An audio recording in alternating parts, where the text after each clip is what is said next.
If you're a believer, even in the Bible, Romans 12:15, I think it says it is better. No, it says rejoice with those that rejoice and weep with those that weep. Some versions or translations say rejoice with those that rejoice and mourn with those that mourn. So you, as if you're a believer, I'm being specific to believers, a Christian, and you try to belittle people's feelings or try to invalidate people's emotions and stuff, how does it make you feel? Like, how do you really feel about it? Because it's very surprising and weird to me. Hey guys, welcome back to my YouTube channel. Do you know, I feel like it's been a really long while I sat down to do like a YouTube video, to record, like do a video. So I just feel like it's been a while. Well, this girl has been going through a lot. Bear with me, I just had my bath for the day, like for the night, sorry. I just had my bath for the evening. Before people think I it's only one. But as I'm making an excuse, I'm really looking like a culprit. This is my evening routine after having my bath. I'm using this Cosrex watery toner. I don't know the name.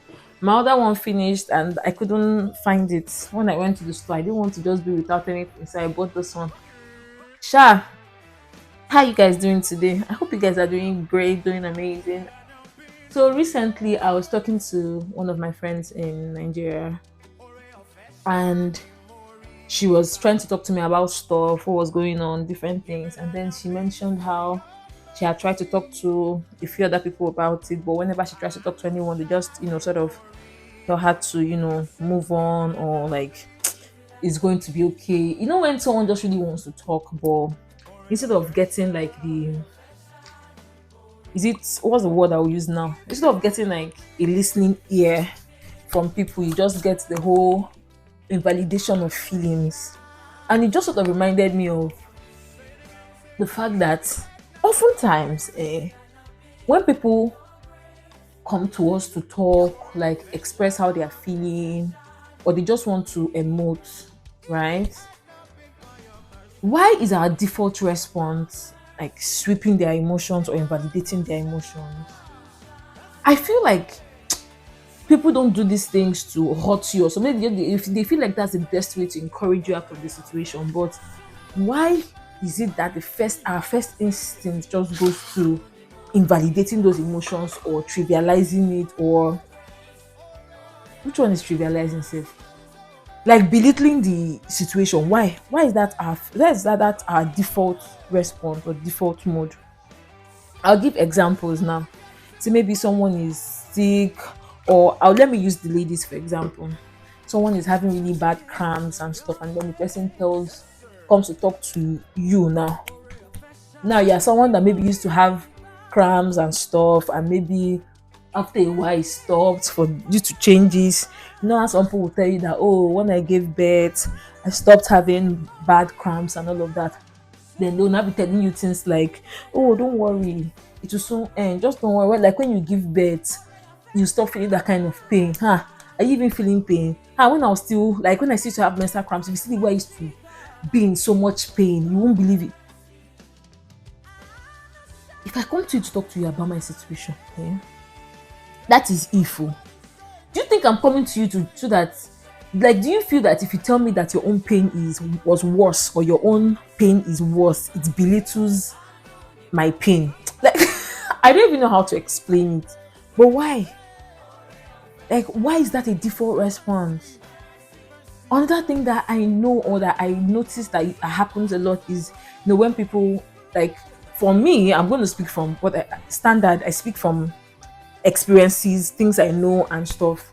Like when we had just moved recently, and then I used to just, really think about all the move and everything, starting afresh and all. Like I used to just get people say things like, oh, don't worry, it was like this for everyone else. Yeah, it's okay. Like the encouragements are okay. But don't now invalidate and now be like, at least you even have something you're doing. You should be grateful. No, it's wrong. Like it is extremely wrong. Don't make people feel. Don't try to make people feel. What's the word? Don't try to make people feel ungrateful. Don't try to make people feel selfish for wanting more, for wanting what they think they are worth. Do you get? Like, don't try to make people feel it's bad enough that people, up and like carry their lives, leave their comfort zones and come, to a new place to try to settle in. And then while they are trying to settle in, they are going through a lot. They're still doubting themselves to know whether they are worthy of what they used to have. And then they're talking to you. Instead of you that has been through the ropes, to now encourage them, you're there telling them things like, at least you even have a job. Some people do not even have any job. When me I came, I didn't even have a job. I did this one, I did that one. I remember I remember one time we're talking about just this whole job thing in my office, and then someone was like, you should be very grateful you have something. Because that thing annoyed me. For me, I'm like, do I sound ungrateful to you? I'm not ungrateful. Do you get? Like, I'm grateful that I have something that pays my bills and still, lets me even save money. But I know that I'm much more capable of doing more. I know that I am worthy of more. So when I talk about it, it's not because I am ungrateful, it's just because I know that I have a lot of potentials and I can achieve more. So like, people should just stop it. Or maybe someone tells you about how somebody is how Davis to say, maybe something like this one happens a lot in Niger. Maybe they'll say something like, hey, my somebody is not feeling fine. No, the person has maybe kidney issue. You know, yeah, one of my aunties like that, when she had kidney issue, it was so bad. She even died save out of it. That statement now, how does it help the person in that situation? How? Like, how does it help the person in that situation? If I even want to go really, really, really deep religious, now I'm going to say, if the words that come out of your mouth does not edify the Jesus, does not edify the finished work of Christ on the cross, why don't you just shut up? Why do you have to say it? How about to say something like, even if you want to say something be like, I believe that God will do something for the person. Or if you even want to give example, think of examples of people that survived from the sickness. So why is your own example these people that died from it? Why? Maybe someone is talking to you about how oh God, I just want to have children, I've been married for a bit, I don't have kids and stuff. Next thing you hear is something like, better enjoy yourself, because once children come now, you're going to be. Did they tell you that the person does not? Is that what they told you? Sometimes I know that, like, there are sometimes that this thing comes from people that genuinely care. You will know that they care. But people just throw words, randomly and very casually, and they just expect that it's okay, like, because they've said it's very permissible. Why? I feel like as humans we should do better. We should really, really, really, really do better. Maybe someone is dead. Like, when people tell you something that is going on with them, happening to them, they're not just in the best form or best shape of their lives. If you don't have anything nice to say, just be a listening ear to them. Be a shoulder they can lean on. Because most times that's just all people want. People don't really need that your advice. Especially when what you want to tell them is not even going to help them. Especially the people that will come when they want to tell you something, they will not like, they'll finish saying everything they're saying. At the end of the day, they're not arriving at anything. It's just taking you back to square one. It's not nice. I beg. We can do better as a people, as a generation, as a race, we can do better. There's no competition. Like, I don't know why we like to compete and suffer.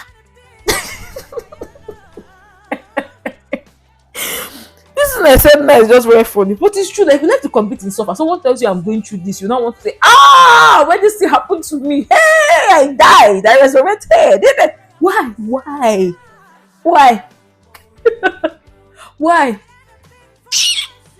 That's what someone was telling me the other day that on Twitter.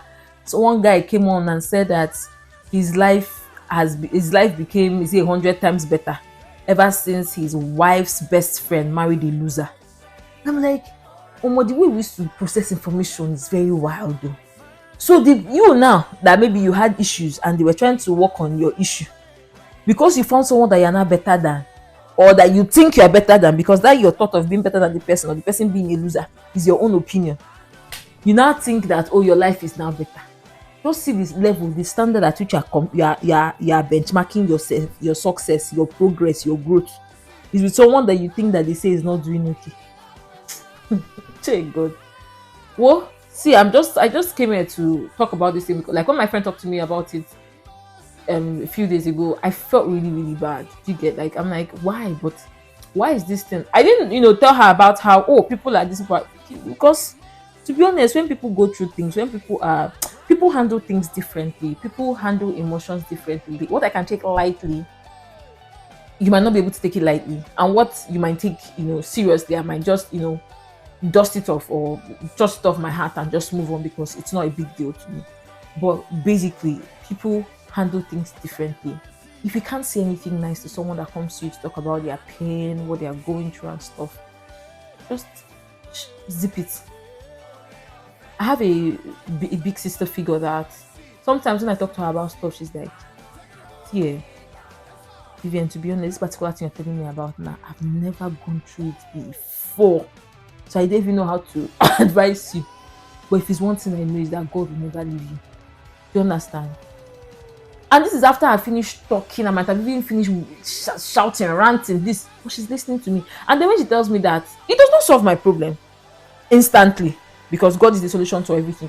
But it doesn't solve my problem instantly, to be honest. But I still feel like, oh, like someone at least heard me. And even though she didn't have the right answer, she reminded me of the fact that I'm a beloved child of God. I am Yahweh's favorite daughter, and I can always go to God for everything. Okay.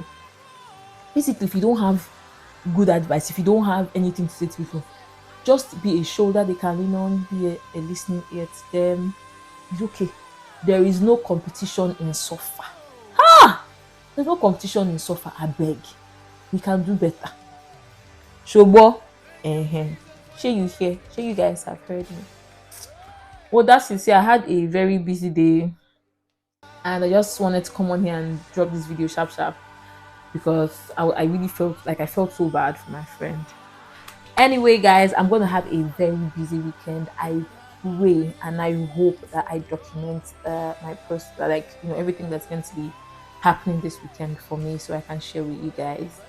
Have an amazing weekend. Have an amazing week. I love you, and I want you to know that Jesus loves you even more than I do. See you in the next one. Wait, if you're still here and you haven't subscribed, why? But if it's not, tell me about how one of your friends that started YouTube did not make it to up until 1 million years. Now you come and tell me, help me now, help me now, and subscribe. Just hit the subscribe button, like, comment, share. Journal, my guy. Thank you. I see you just subscribe. Thank you, my guy. Thank you.